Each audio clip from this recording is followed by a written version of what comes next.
Hi everyone. This week our subject is shiny or glass objects, and I had fun going back through some of these books I've had for years. This was a series that I would get when they came from Northlight Book Club, and it was compiled watercolors with all different subjects. So I went through and found some samples of glass or shiny watercolor paintings, and here you see just a ordinary scene. It doesn't have to be a fancy decorative object. It could just be something ordinary like a bunch of plastic dishes. Here's pots and pans where you get the reflection in the shiny metal, which is kind of fun. And I noticed that the artist threw in an orange there to make it more interesting. And one thing, as I go through these, look for the thing that all shiny stuff has in common, and that's that little sparkle of white, the white of the paper. So somehow you have to create that white, either by masking it out, by lifting it out, by painting around it. So watch for those things. And then the other thing you're going to have is very dark, dark. So the contrast between a dark, dark and a very white, white is what will give something a shine. Here's some see-through glass. If you choose glass, you have the added difficulty or challenge of also drawing the distortion you see as you look at something through the glass.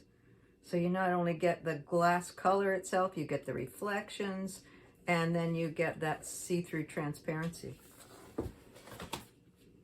I love this idea of chrome, like chrome on a motorcycle or an old car. So I know some of you would like that sort of challenge. And look at all the white on that. Very shiny. The more white you have, the shinier it is. And just something like these cherries. You can tell they're shiny by that little highlight, that little spot of light, and then you also get a lot of reflective light on them. Lovely painting. So here's some little demos I've done in the past.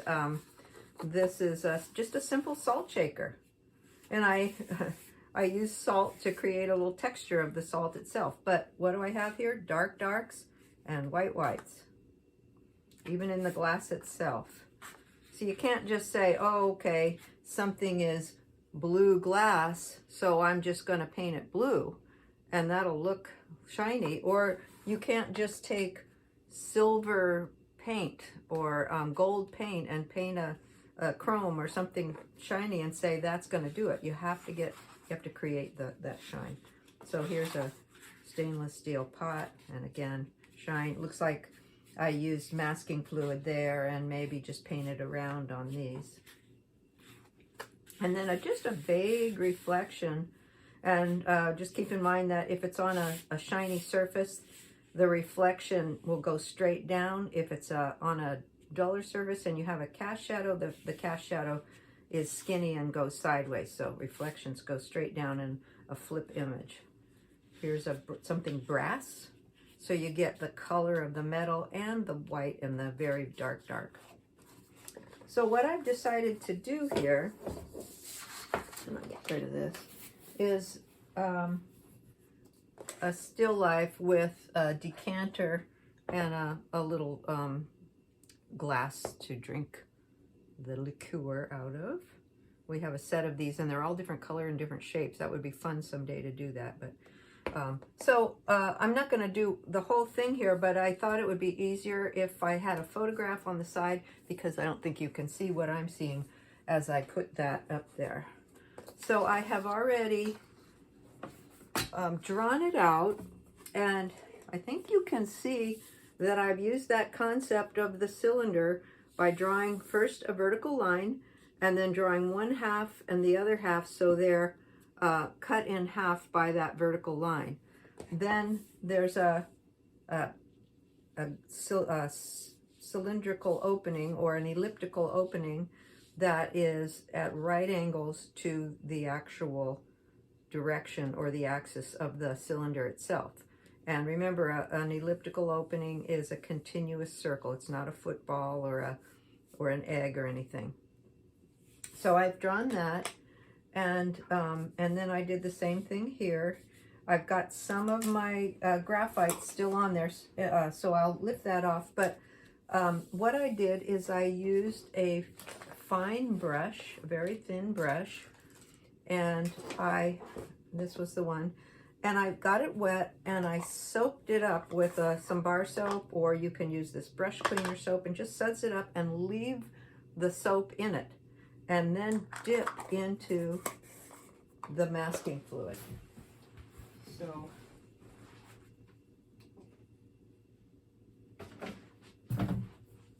this was the masking fluid I used, the Peebo drawing gum, and hopefully it'll come off. We've had people say, and I've had the issue of if it gets old, it doesn't peel off as well.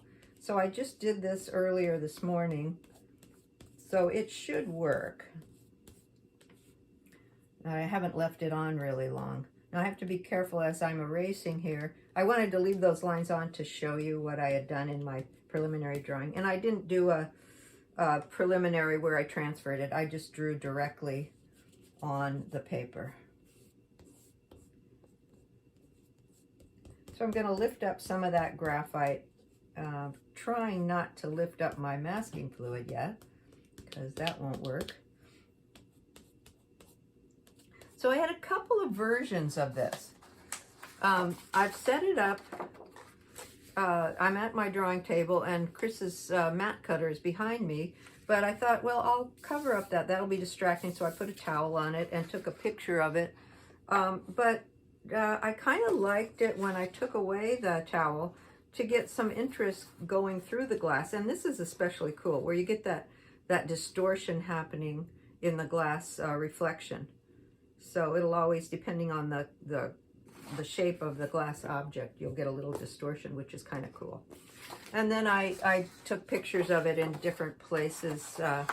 And for a while I had it on this just stainless steel tray.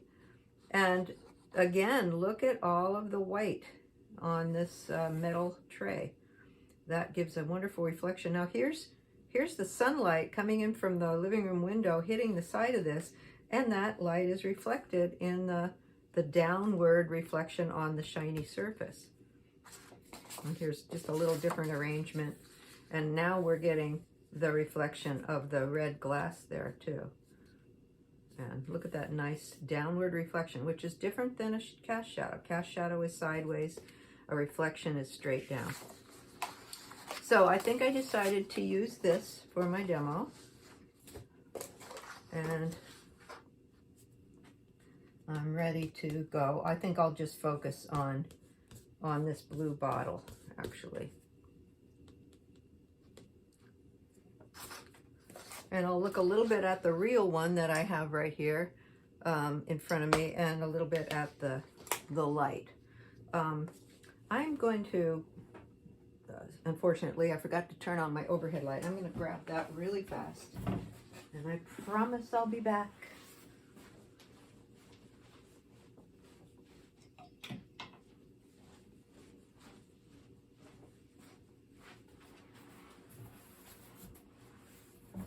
I always think I'm so organized.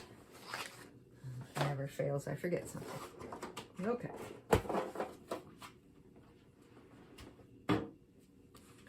Okay, so I've got different kinds of blue here. There's a little paint left over from some earlier painting that I had done, and I think I'll get rid of that. I don't want any green right there now. And I've sprayed my paints so they're nice and damp. And I'm thinking cobalt blue and ultramarine blue. So I have some deeper. Now, I really have to look for the dark darks and the lighter lights, and then hopefully this the masking fluid will keep some of the things pure white of the paper. So I'm going to start with, and I'm going to use dry paper on this. I'm going to start with this really dark rim of the highlight, the ellipse, and it's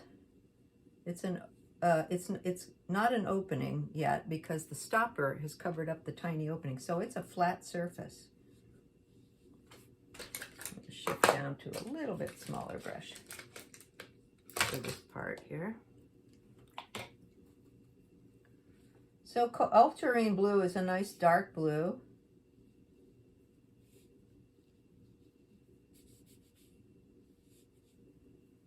And this photograph isn't showing me exactly what I'm seeing in the real thing. In the real thing, I have a little bit of lighter blue in the front. So I'm taking my brush and just kind of dabbing that and lifting it a little bit. So I get just a slight variety in the blue. Now make sure if you do use masking fluid that you paint right over it, or it won't, with a dark color, or it's not going to show. Okay, I see a little rim of very dark just under here. I'll let it just kind of bleed in there. And now I'll go in and paint the top of this very dark, ultramarine blue, very dark, going right up to my pencil line and hoping that my masking fluid will work. I'm going to hit a little bit of water on it to lighten it as I come down a little bit.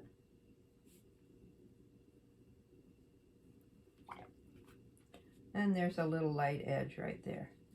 So I'm getting some, and just for the heck of it, I'll go ahead and leave some white of the paper on there, because that's another way to create your shine.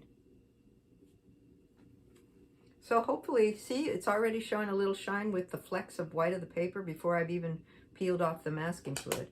Now from what I see, there's a kind of a nice dark center and then it fades out a little lighter.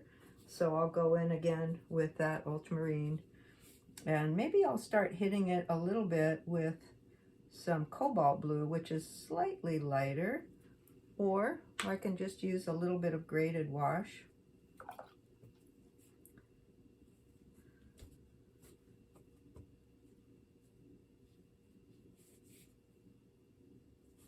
Now once I get to here, let me go a little darker here. I'm going right up to the masking fluid. Then it looks to me not only lighter, but maybe a tad more turquoisey. So I'm going to get in here with some manganese blue a little bit. Let me see what that is there. This is manganese and this is verditer. Okay, so I'm going to show just some variety. And it's partly because what I see there, and partly because I like just to do some variations. They say to vary it every few inches just for entertainment.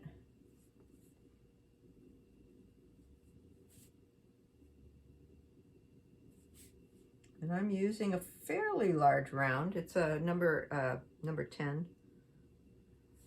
So at some point, if it feels like it's a little too big, I can shift down.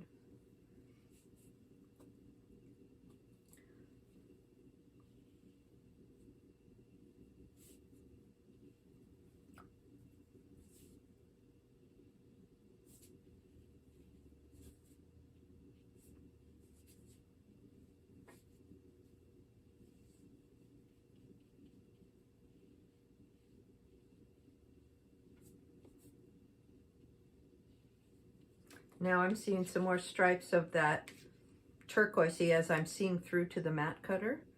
And I want to make sure that this is a nice clean edge because it's glass, it's not animal fur or anything. The other thing I can do, and don't forget about this, I have a flat here. Let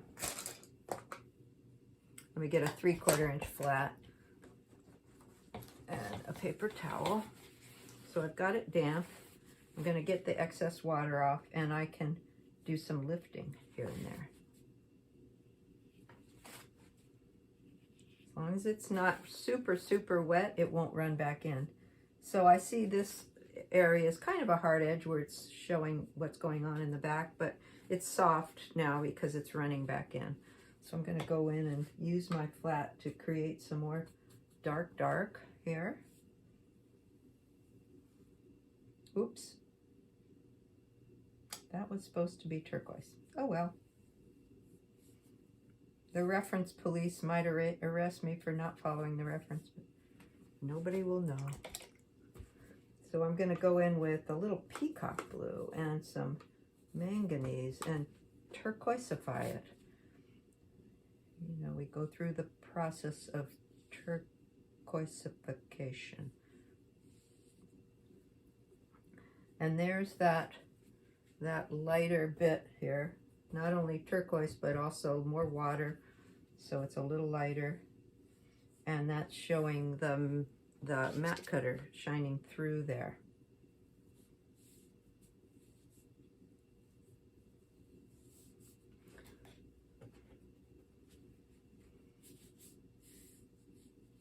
See, this is why you have to listen to my videos all the way through. You can't fast forward everything, because then you miss those important concepts like turquoisification. Okay, I'm going to go dark down here now. And so I haven't just said, okay, I'm going to put all the colors on and then that'll be it. I'm really looking at the little nuances of darks and lights that are happening, and that's because it's a glass surface. And here's that nice round ellipse as the round object is hitting the base here. So I'm going to add a little water, maybe a little turquoise. I see a little bit of window right there of light. It's not super sparkly white, but it's lighter. Remember, lifting works great. It's losing a little bit of its symmetricality here, so I've got to make sure this side is equal to that side. So I'm going to go in and fatten that up a little bit. And then again, don't lose track of this possibility of lifting. So I have, again, while it's still wet, you can do it even when it's dry to a degree. I've got a damp brush. I'm taking the excess water off so it's like a little sponge, and lifting a little bit here. And that's going to give you a softer light than if you paint around something or if you have masking fluid.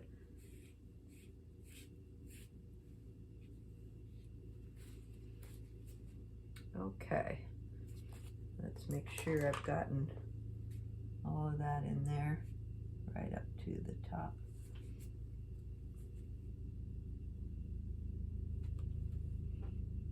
Okay, and let's, just for the fun of it, let's do a little bit of the red one, and then I'm not sure what I'm going to do for the table line yet, but maybe a little bit of the cast shadow there too. So I've got some red here. I want to use some Scarlet Lake, and let's get a little New Gamboge. It's kind of brown, so the opposite of orange is blue, so I'm going to have some blue handy to, no, I hate to say it, but brownify it.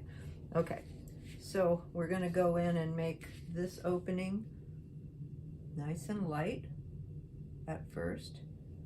And then another thing you can always do, like on this, I have some hard edge darks right there. So I think I'll go in and do those after the fact when it's dry. So I want to keep this, get a smaller flat here, and lift a little bit. This is pretty light here. Now I'll go in and do some orange right here. And I'm going to go right over the masking fluid. And now it gets down into being pretty dark.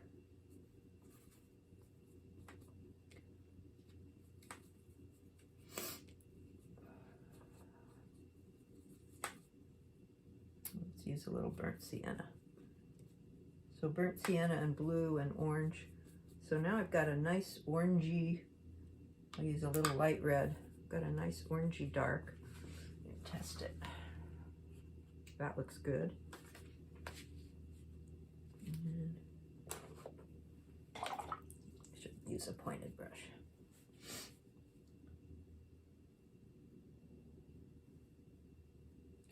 And the more that the darkest dark is hitting the masking fluid or the lightest light, the more it will read as shiny.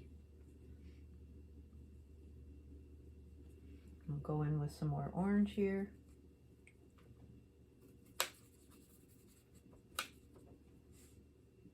Get that nice deep orange color going on right here. And I'm not really thinking glass. I'm thinking, what are the colors there? And I can go back in with a dark layer. Instead of painting around it, I'll just go in with that really dark now and hit it while it's still wet, and it'll soften. You can see it's a soft edge here, if you can see that.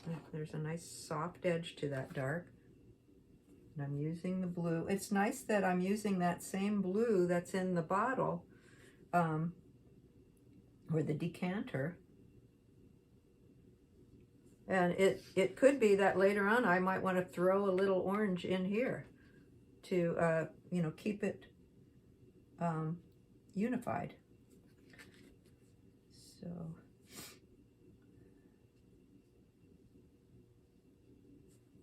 and here's some neutral. To get a neutral, I want to go in with some cobalt blue and maybe a little bit of orange to make a grayish color.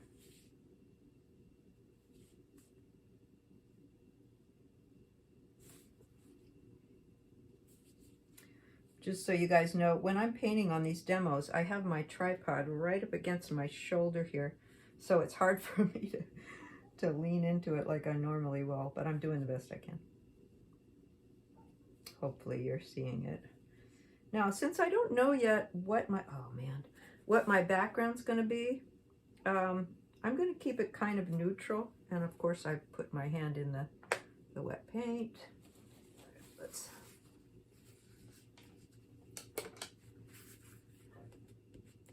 see if I can lift that a little bit. I may be forced to do a background after this.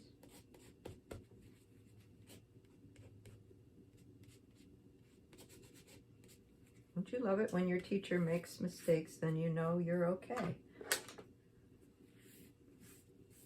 I should probably dry this. But okay, so I'm coming down and continuing with this sort of neutral color. Wouldn't hurt to throw a little more color into it, a little more blue into it.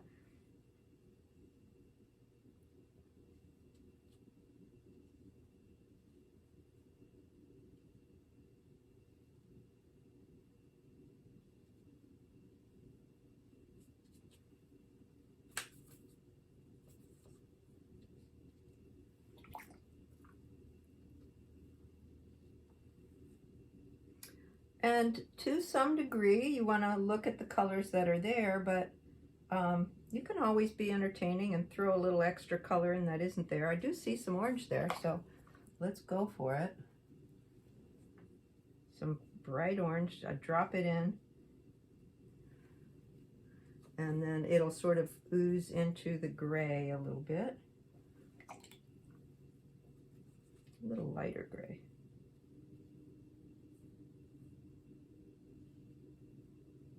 Now I think this might be dry enough. Maybe I better blow dry everything just to make sure.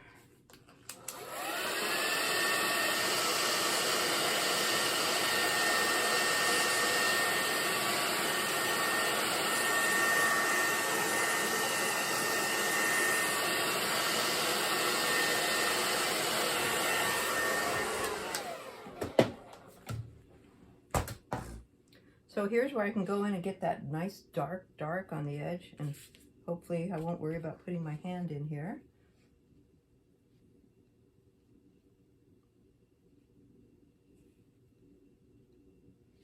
And I think this is a reflection of that back dark area.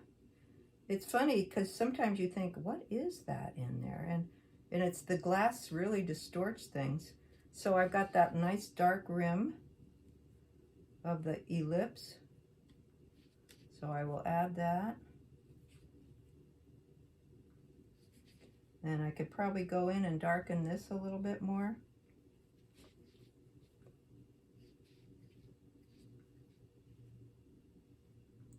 And make sure the shape of the glass is a little bit symmetrical.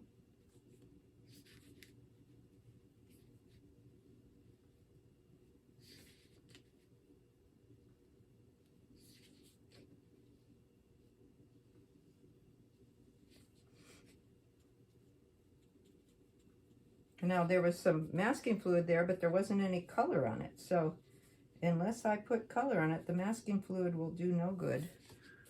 This is a little bit of a crooked stem here, but we'll, let's go in and make a nice dark edge here.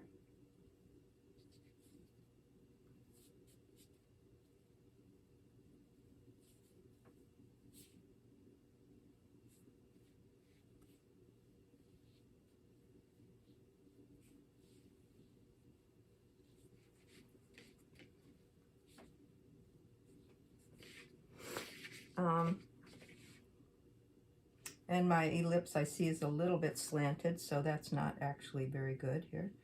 So again, you know, make sure the axis of your ellipse is horizontal at right angles to, I might be able to tweak that a little bit. It's at right angles to the axis of the actual container that it's in on. We'll see how that works. And then I can, this is dry down here, so let's mix, let's use palette mud. And I'll draw sort of a table line right here.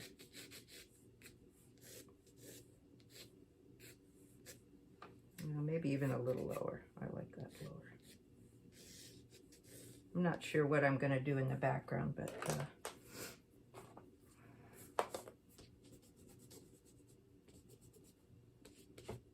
now remember my little trick. I think I've told some of you guys that you can take a string and hold it up and see where it looks good to have a table line. So I'm going to get sort of a neutral by mixing the warms and the cools together here. And then I'll go in and darken around it once it's dry. So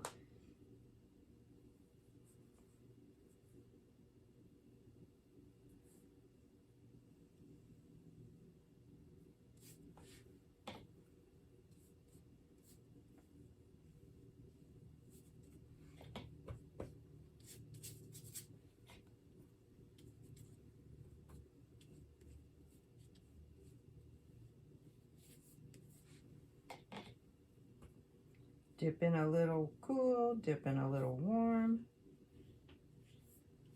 What do you got? You got a neutral. Sounds like a song. A little warm, a little cool. What does it make? A neutral color.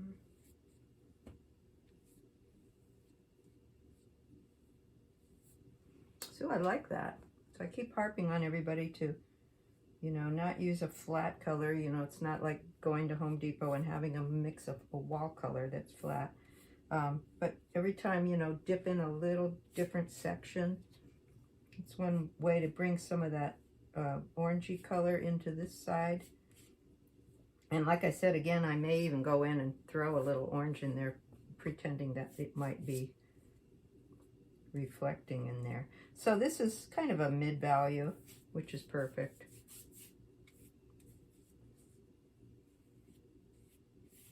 Let's see what would happen if I might wreck it, but let's go for it. It's only a piece of paper, right?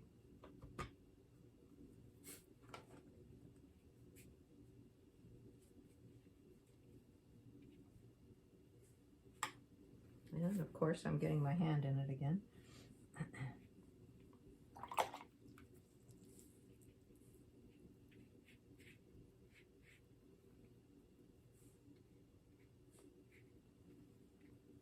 I kind of like that.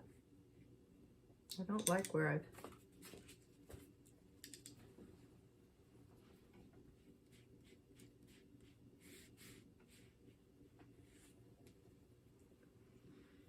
Okay. Let's see what would happen if I...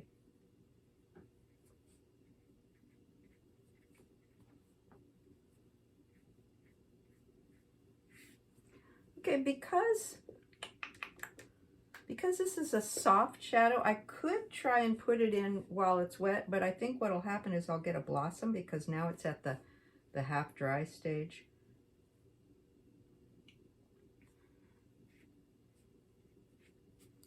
And I could be like Vincent van Gogh and show some brush strokes.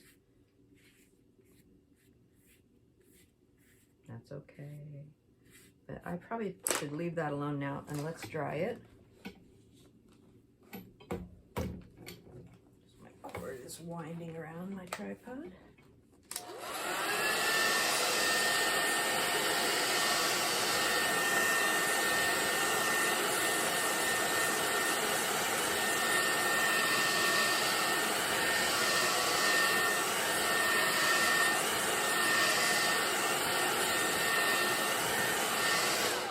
One thing, this is starting to look a little too stripy for me, so I might go in at this point and glaze. Everything's dry, and I think I'm gonna glaze over this. And glaze just means a light wash that doesn't disturb what's underneath. It just kind of adds something to it. So that sort of made it a little bluer, so it wasn't so stripy. We'll see what happens when I lift off the masking fluid. Okay, it needs to be a little drier.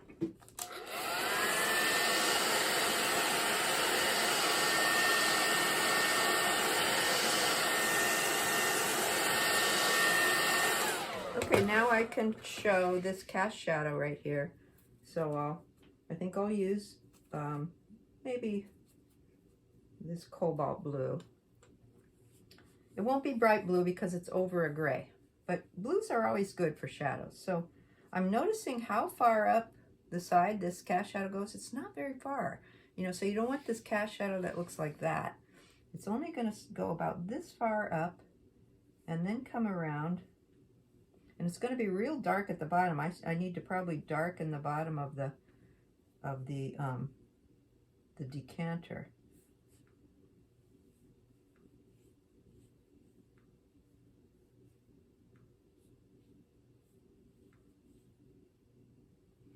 And now I'm going to soften the edge of it.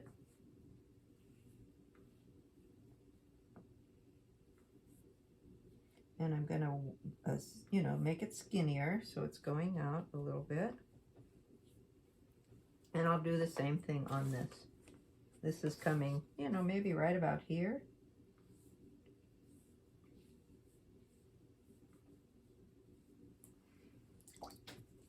And I'll soften the edge of it. I'm going to dry it and then put some really dark down here. Because it is, even on my glass that I have in front of me, I see it.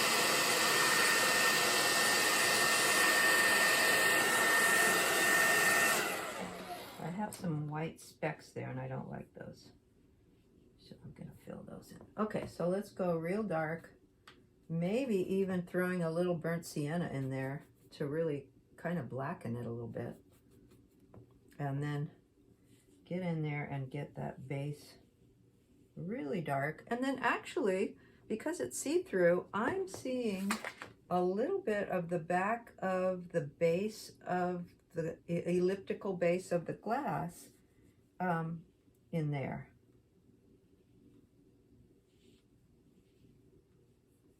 So I'm going to just indicate that a little bit.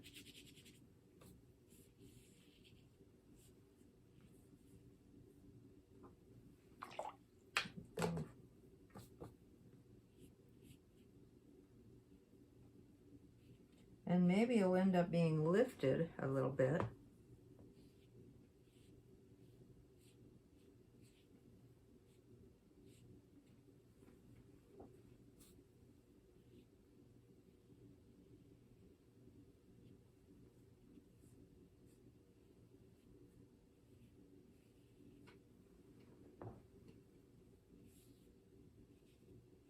Looking for some dark darks.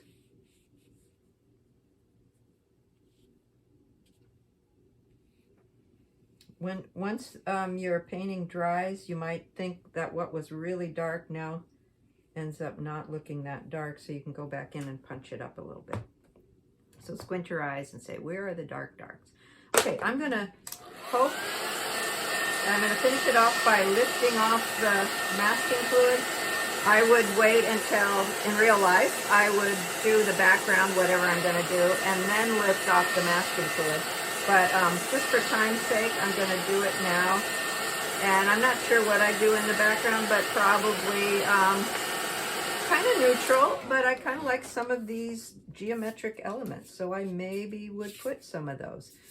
This is actually our refrigerator back there, or doorway. So some verticals and horizontals or diagonals would kind of break up that space a little bit and make it more dynamic and interesting. Okay, it's got to be super dry before you try and lift off the masking fluid. Cross your fingers that this masking fluid works, because it's older.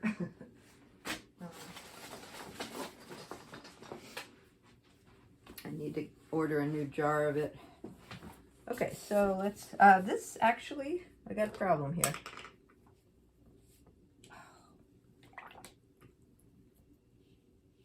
I got to put some paint right here. Not that,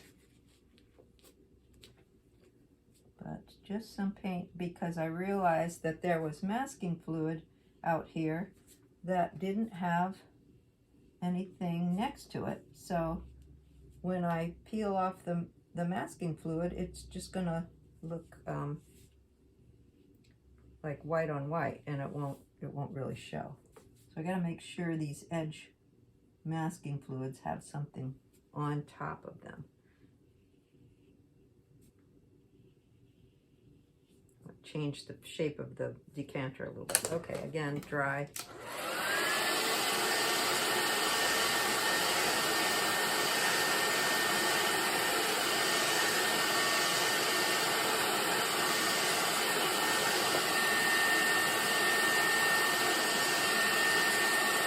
And probably it's not ideal to use a blow dryer on masking fluid, because heat and sunlight is not really good for it. Okay, let's see what happens. Hey, it's coming off. Good. You can use your fingers, but this little rubber cement pickup, that's made for masking fluid lifting. So now you can see that sparkle. Remember we had some in here too? So sparkle, sparkle. Now see, that little gray that I added is making that masking fluid stand out more. And here I didn't, it doesn't show, so I might have to touch that up a bit.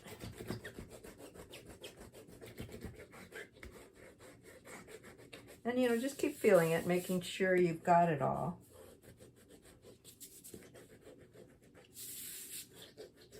If you don't have masking fluid, that's okay. You can just paint around. Or another little fun thing is to scratch out with an X-Acto knife, or a matte knife. So here's an X-Acto knife, and you can scratch out some highlights.